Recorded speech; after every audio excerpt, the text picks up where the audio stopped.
कल्पना कीजिए एक ऐसी स्त्री की जो स्वयं देवताओं की उत्कृष्ट कृति हो। हर अंग सृष्टि के श्रेष्ठतम प्राणियों से चुनकर गढ़ा गया हो। उसकी सुंदरता ऐसी कि अप्सराओं को भी लज्जित कर दे। वो राजमहल के विलास में पली बढ़ी, किंतु जब उसके जीवन में धर्म और प्रेम की अग्नि परीक्षा आई तो उसने सब कुछ त्याग कर तपस्विनी का जीवन स्वीकार कर लिया। ये कहानी है विदर्भ की राजकुमारी लोपामुद्रा और महर्षि अगस्त्य की। एक ओर था तप का तेज, ज्ञान और सिद्धि का भंडार, तो दूसरी ओर था स्त्री का सौंदर्य, कोमलता और अधिकारों की पुकार।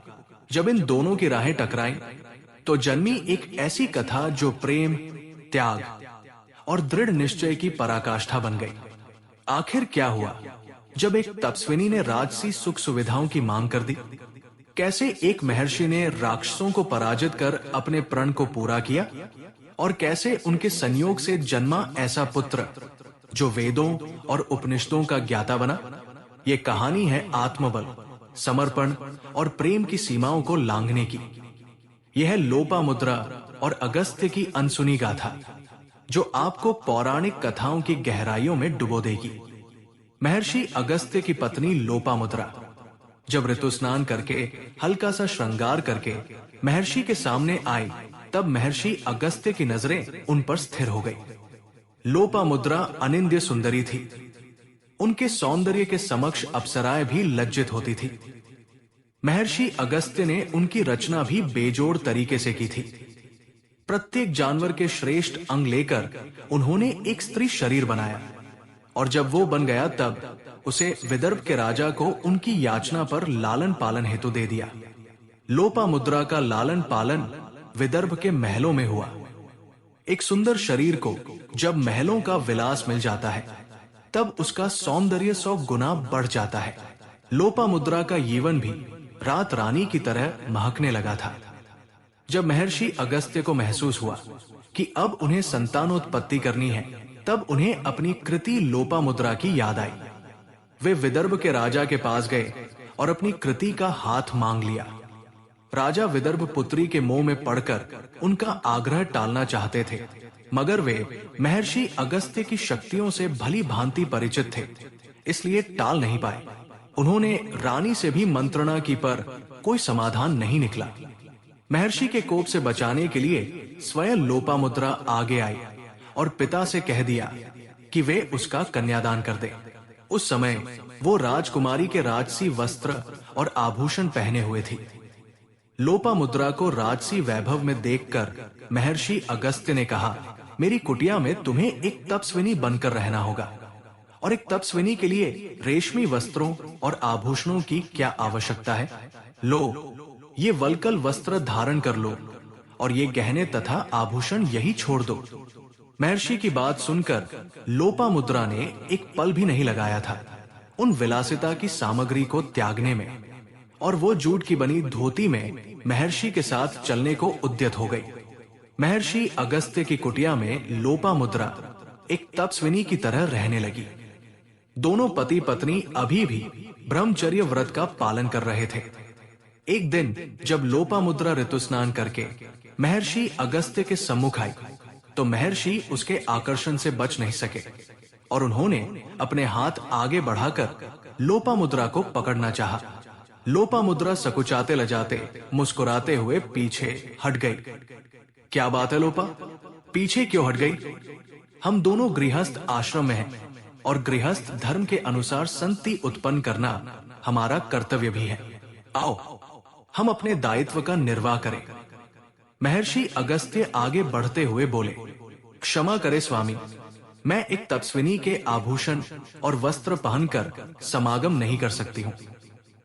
समागम के लिए उपयुक्त वातावरण का होना आवश्यक है। समागम के लिए मैं एक राजकुमारी जैसे वस्त्र, आभूषण और राजमहल जैसा ही वातावरण चाहती हूँ।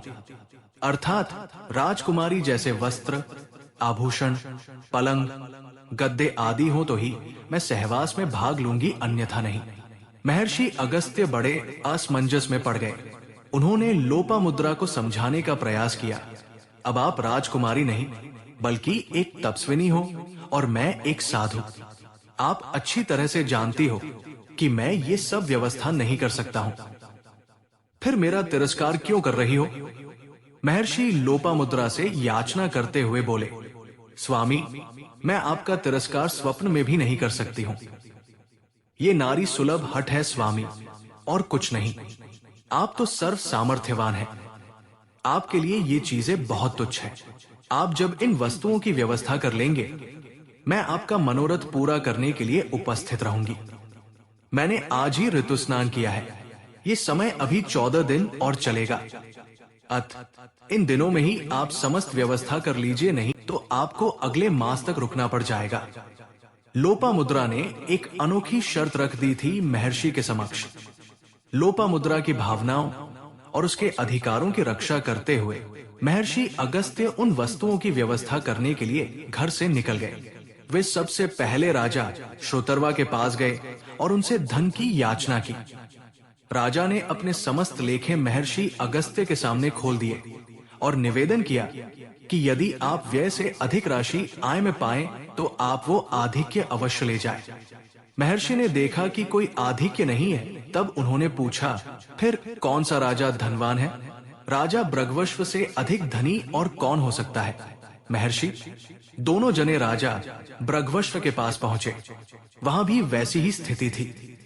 दोनों ने किसी अन्य राजा का नाम पूछा तो उन्होंने राजा त्रसत्स्यु का नाम ले दिया।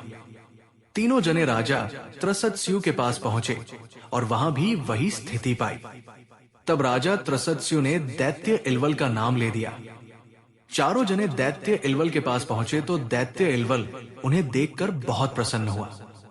दरअसल इलवल को ब्राह्मणों से वैर था, इसलिए उन्हें मारने में उसे बहुत आनंद आता था।